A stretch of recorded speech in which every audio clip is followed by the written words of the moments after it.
Hoje no Brasil, poderíamos dizer que mais de 50% dos brasileiros eles não sentem a menor admiração pela sua história.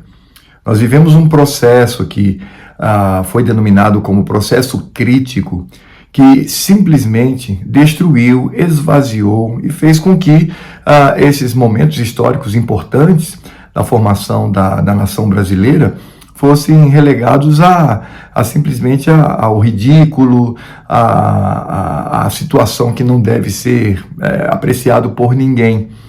E somado a esses intelectuais que assim o fizeram, temos também a própria mídia. Temos rede de televisão que, quando retrata momentos históricos do Brasil, isso vai fazer com que essas personagens sejam ridicularizadas. De maneira que, no Brasil hoje, por parte de uma certa parcela da intelectualidade e dos artistas, o que se celebra são eventos revolucionários fora do Brasil. Então, a Revolução Russa, a Revolução Francesa, a Revolução Cubana. Então, isso sim é motivo de orgulho, de apreciação.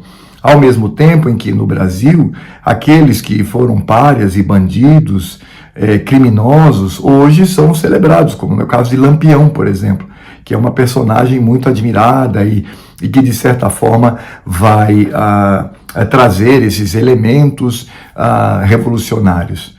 Mas isso só prejudicou, isso criou um país sem memória, criou um país onde não há uma visão clara daqueles que de fato lutaram pelo Brasil, como um José Bonifácio, como um Dom Pedro II, enfim, personagens que são importantes para a nossa compreensão.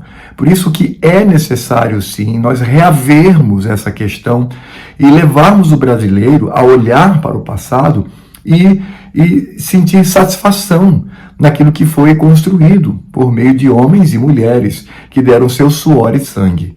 E isso não apenas porque estaria sendo honesto com essas pessoas do passado, mas também traria a nós uma grande satisfação. Por isso que o 7 de setembro é uma data importante para que tenhamos esta oportunidade de olhar para o momento da libertação do Brasil e poder, assim, ter satisfação. Claro que não estou dizendo que devemos olhar para a história com um olhar ingênuo, mas, por outro lado, também não devemos olhar para a história nesse olhar meramente destrutivo, que parte de uma mente revolucionária. Não, devemos olhar para a história com honestidade e naquilo que de fato serviu para a construção da nossa nação, deve ser motivo de satisfação e de comemoração, porque isso, até em certa medida, nos concede a identidade necessária para sermos brasileiros.